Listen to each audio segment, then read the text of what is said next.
Thank you for listening to the Red Eye podcast. You guys are why we do this. We love the stories that you have, and we love telling you the stories that people share with us. To help us reach more people and get the podcast really out there, we would really appreciate it if you left a review. It just helps our podcast be a little bit more visible. Thank you. Okay, we've touched on reputations before, and I guess in any big company, aviation or otherwise, you're always going to get those people. You know the ones whose reputation walks into the room 10 minutes before they do. Sometimes, though, you meet them and think, really? This is the person everyone's been whispering about. They just don't seem the type. No warning signs, no telltale vibe. In fact, they might even come across as the complete opposite of what you've been told. And so, with a polite smile and a mental shrug, you file it away under one of life's cruel but mildly amusing rumours. In our world, we even have a word for it. Crumours. Those juicy little nuggets that can lap the globe quicker than a long-haul flight on tailwinds. But here's the thing. Sometimes the rumours aren't just idle chatter. Sometimes they're the unvarnished truth hiding in plain sight. And today's subject? Well, they had a reputation that, however unlikely it seemed at first glance, turned out to be every bit deserved.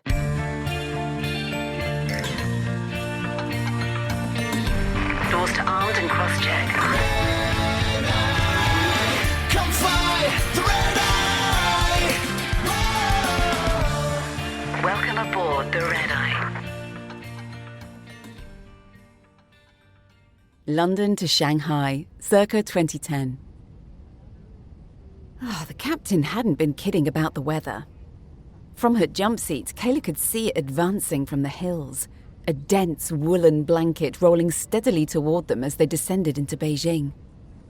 Shanghai had already vanished beneath it, forcing their diversion here, and after 11 long hours on duty, plus the endless pre-flight hours in the terminal, she silently hoped Beijing would be the end of their journey. Her eyes scanned the patchwork of land below, hunting for even the faintest glimpse of the Great Wall. In her mind, she tried to work out the hours they'd already logged, tallying how many more they could legally operate before a cancellation became inevitable. There was no sign of the wall, but maybe she was on the wrong side of the aircraft, she wondered. Still, this was the closest she'd ever been to it, and if they did cancel, she would gladly trade the meagre minimum rest at some nondescript airport hotel for the chance to see it up close if she got the chance. The wheels kissed the runway, and almost instantly the view from her window dissolved into white. The fog quickly consumed everything outside, until it felt like there was nothing else out there, leaving just them, alone in the world, inside their Airbus A340. And when the long taxi finally ended and the seatbelt signs pinged off, she couldn't even tell if they were at a terminal, a gate, or a remote stand. Not that it mattered. Folks, the captain's voice crackled over the PA, calm and annoyingly upbeat. As you can see, the fog has caught up with us here. We're going to sit tight for a bit and hope it lifts. And then we'll get you back on your way to Shanghai. The interphone rang, and Kayla glanced across at her purser, who picked it up. "Clear 4 doors," she said. Then a pause. "Will do." With a sigh, the purser unbuckled. "We need to do a juice and water," she said flatly. Already?" Kayla groaned, dragging herself upright. They'd only just cleared away the breakfast service, and her body had already slipped into post-flight shutdown, ready for the bliss of stepping off the aircraft. But no, here they were, trudging back into the aisles with drinks that nobody really needed. Well, not yet anyway. But she relented as she filled her jugs. It would kill some time, I guess. As would the next service. And the one after that. As the delay crept past an hour, and then 2, and began its slow crawl toward 3. "Surely we have to cancel soon," she grumbled to Eddie, who'd been trying to keep her spirits up with his flamboyant energy in the back galley. "Oh, he won't cancel until it's the end of the world," he said, with a knowing shake of his head. Kayla looked at him. Who? The captain, Eddie said, as if it were obvious, dunking a chocolate hobnob into his cup of tea. He's got, He curled his index fingers into speech marks as he raised it to his lips. Plans, when he gets there. Kayla frowned, about to push him for more information, when a passenger appeared behind her. Excuse me, the lady said.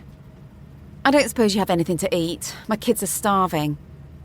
Both of them turned automatically to Eddie, just in time to see him shove the rest of the hobnob into his mouth. His eyes flicked guiltily toward the empty packet on the counter. I'm sorry, said Kayla. We literally have nothing left. The woman glared at Eddie as if he had stolen the biscuit straight out of her child's mouth. She stared him down with a look that said, "You should be ashamed of yourself," and turned on her heels with a huff before leaving. As she stepped back into the aisle, Eddie shot up his 2 fingers at her, retreating back. "They were my bloody biscuits," he said indignantly through a full mouth. "I brought them with me." Kayla laughed.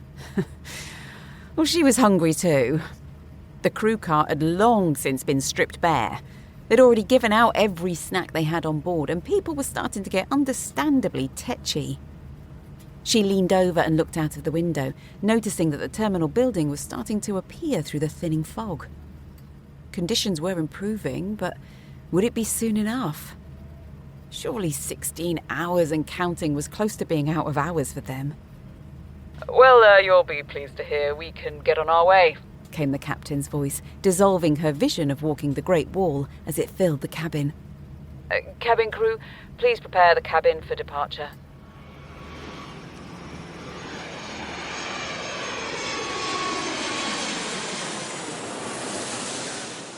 The wheels hitting the ground in Shanghai didn't even stir Kayla, nor the purser beside her. It was the crackle of the manager's PA that dragged them out of the micro-nap they'd slipped into during final descent. Kayla forced her eyes open, stretching her lids against the grainy burn of fatigue, fully aware that nodding off in her jump seat was about as close to a cardinal sin as it got in the cabin crew rulebook. But the numbers didn't lie. 19 hours on duty.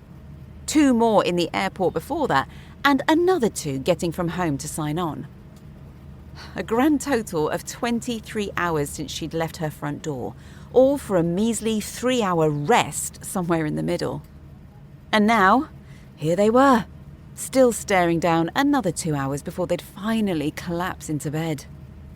She'd been so close to walking the wall, and now here she was, feeling as if she'd been dug up from her own grave. In her decade of flying, she had never worked a duty this long, and she struggled to believe it was even legal. An hour later, she boarded the bus to the hotel and dropped into the spare seat beside Eddie, letting her head fall onto his shoulder. Outside, the fog still hung low over the terminal, as the rest of the crew filed on, each of them moving like sleepwalkers. And then came the captain. A tennis racket slung over his shoulder, face fresh, eyes bright, looking like he'd just had a power nap and a protein shake. He stopped at the front of the bus, scanning the cabin crew with a grin that said he might actually head straight to the courts. Kayla stared at him in disbelief, wondering if he'd even been on the same duty as the rest of them. Could I have everyone's attention, please? He said. Kayla found herself fixated on the way his handlebar moustache moved as he spoke, like a separate creature with its own agenda. Captain Roy Carter was ex-RAF, the sort of pilot who could turn an innocent pint into a 2-hour monologue about flying fast jets, usually until you lost the will to live. He had that unshakable, old-school officer energy, and she was certain his chipper mood came from some military trick involving micronaps and iron discipline. Probably the kind of man who could sleep standing up in a broom cupboard and wake up battle-ready. Once, she'd even found him quite endearing, especially when she'd visited the flight deck somewhere over Russia to deliver the bottle of champagne he'd ordered from duty-free for his wedding anniversary. 30 years with the same woman, it's practically a unicorn sighting in pilot circles. But right now, After 20-plus hours on duty, his vibe was clashing violently with hers. Firstly, he went on, his audience too shattered to muster a heckle, I want to thank you all for keeping going. I know that was a long day for everyone, but it was great that we could get our passengers here without needing to cancel. Kayla didn't even have the energy to roll her eyes. Sure, great for the passengers. But what about her? What about the rest of the crew? And what about the safety of the flight? He continued, oblivious. I'm sure you were all aware, but you were working into Discretion. Yes, painfully, excruciatingly aware. The discretionary period, those precious hours after their legal duty limit, had been stretched beyond reason, and they all knew it. He went on, his moustache lifting on the right in a lopsided grin. My fault, but we did actually go over that a little bit. No doubt I'll get into a bit of bother for it, but never mind. Thank you all for your hard work, anyway. And with that, he pivoted, swinging himself into the front left seat as if nothing had happened, leaving Kayla absolutely fuming. She sat upright, blood boiling, her heart hammering. He should have cancelled. A discretionary period was meant to be mutually agreed on, a safety buffer, not a subtle trap. He was meant to check in with his crew, gauge whether they felt fit to continue. Yes, ultimately he had the authority to call it, but the bare minimum was some acknowledgement, some consultation. But now, to admit that he even took them over the discretion period, made them fly to the point she and others were asleep on landing. What the hell?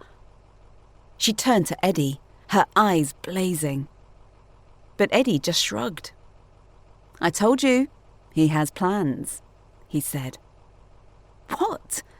Kyla seethed under her breath, just loud enough for him to hear, so that he could play fucking tennis. A family holiday, a wedding, something he needed to get home for, she might have understood more, but to play fucking tennis in Shanghai? Was he kidding her? Eddie laughed. No, he'll be playing with balls, but not tennis balls. Kyla frowned. What on earth was he talking about? Eh? Eddie raised one eyebrow. He's a rice queen. Everyone knows that. Kyla just pulled her eyebrows closer together in question. What the hell was a rice queen? He likes the local boys, Eddie explained matter-of-factly. Kyla slipped into stunned silence as she processed what he was telling her. No, it wasn't true. She shook her head and a shiver ran down her spine. You're lying. Eddie laughed. I promise you. He always flies here. He always carries a tennis racket and he always buys champagne. No one ever sees him down route, but my friend caught him once, coming in late with a Chinese boy in his 20s. As he spoke, Kyla's lip curled further and further upward. She looked up the bus at the back of his head, the thick head of dark hair that was thinning on top. I don't believe it, she said, turning back around and folding her arms in front of her.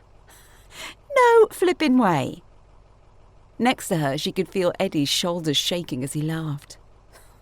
He was definitely having her on.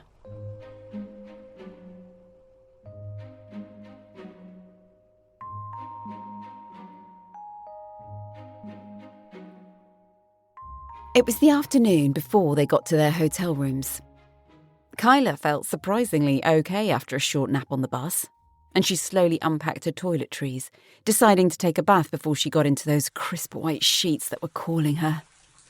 She had expected Roy to have offered to buy them all a drink on the company credit card for going the extra mile, or even his own card since it had been his decision, but no. He'd got his key and then disappeared without a word. She was so over it. She couldn't even be bothered to go out tonight now, and so a bath and a long sleep it was. Oh, and it sounded like a great idea.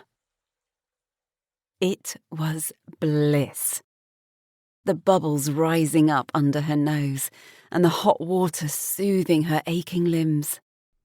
She was just floating off to oblivion when the room phone rang and disrupted the moment. She laid still, waiting for it to ring off. No one from home would call the hotel, and anyone else just wasn't important enough. Not even Eddie, who had been trying to persuade her to come out.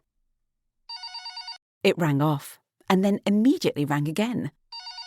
Kyla sighed and reluctantly hauled herself up. She pulled on the robe that was hanging nearby and padded across the room, leaving wet footprints on the carpet. Kyla. Babe, you have to get round here, now. It was Eddie, his voice elevated and urgent.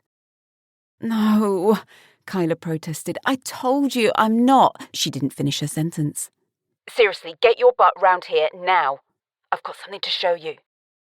Kyla caved. Her curiosity piqued. Okay, she said, wondering what on earth had got Eddie so excited.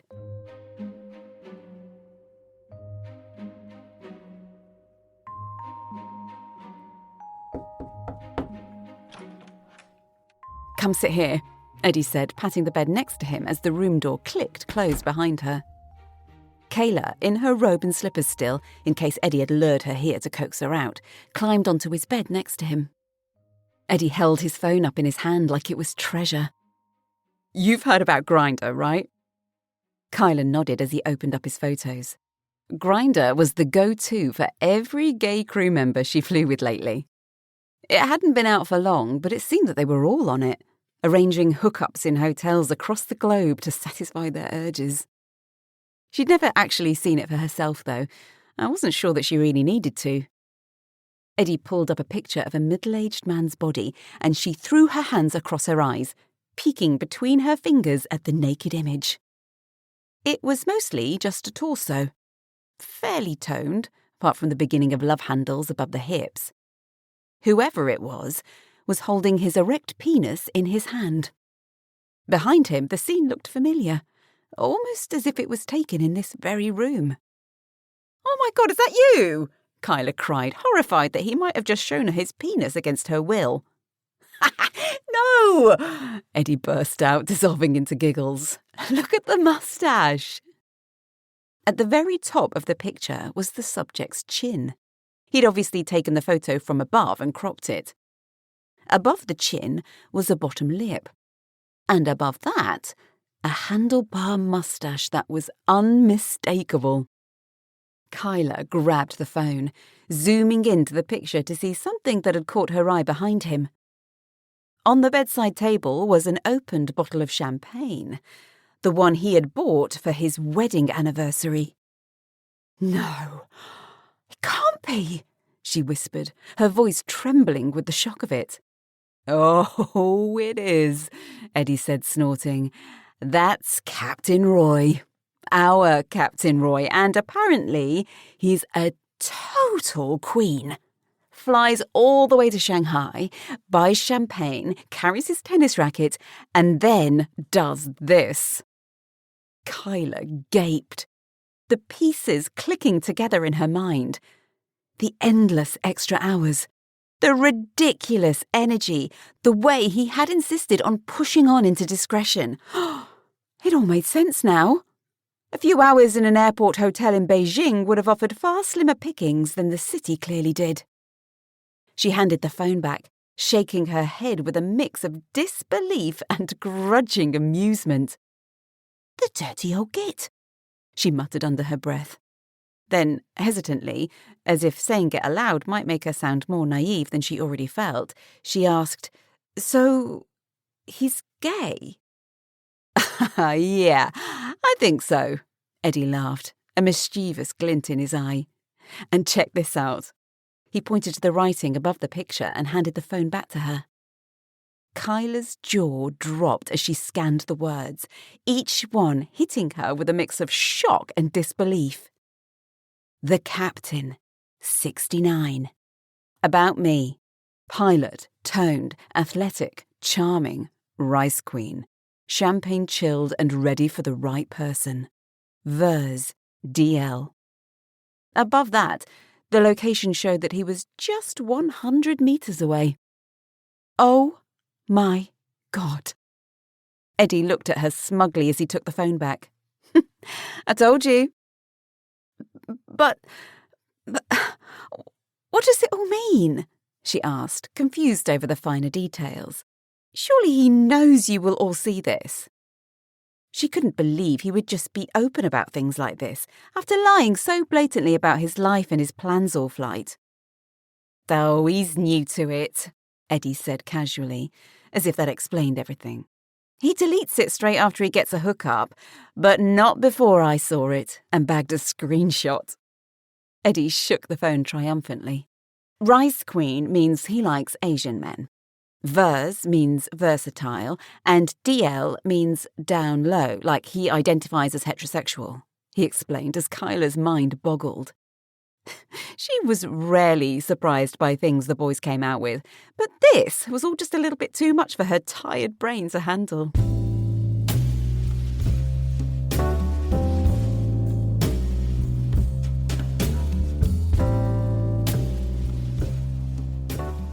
Two days later, the crew boarded the bus back to the airport.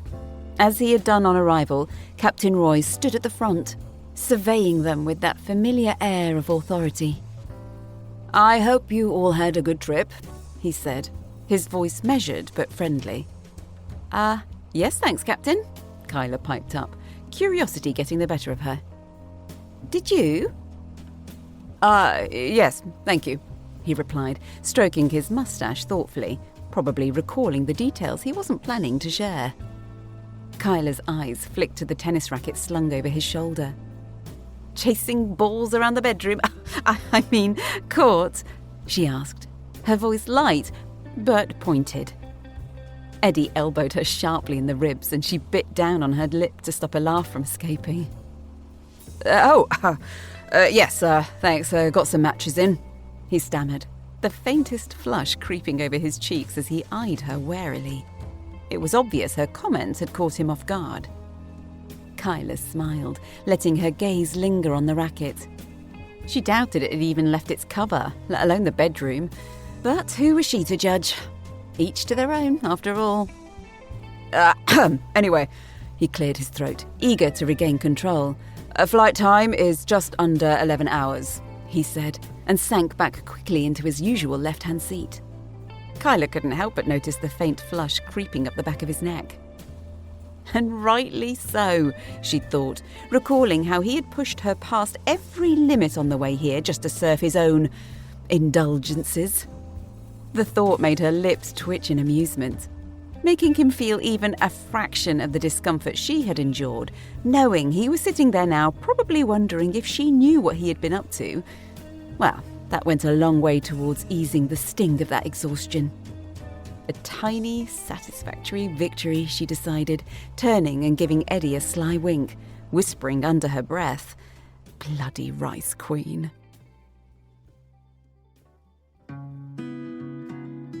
The Red Eye podcast is written by Kaylie Kay, narrated and produced by me, Ali Murphy. These stories are based on true events, but certain details, characters, and timelines have been altered to protect the innocent. Visit our website, theredeyepod.com, to subscribe to our newsletter and to find out details on how you can contribute your story for us to turn into an episode. If you enjoyed listening to our stories, please like, subscribe, and review. Thank you. Our author, Kaylie Kay, does an incredible job of taking these true stories and turning them into fun little episodes for the Red Eye podcast. But did you know she's already written 6 novels, and they are amazing? So if you want to read those, visit Amazon and search for Kaylie Kay, and I'll put a link in the show notes too.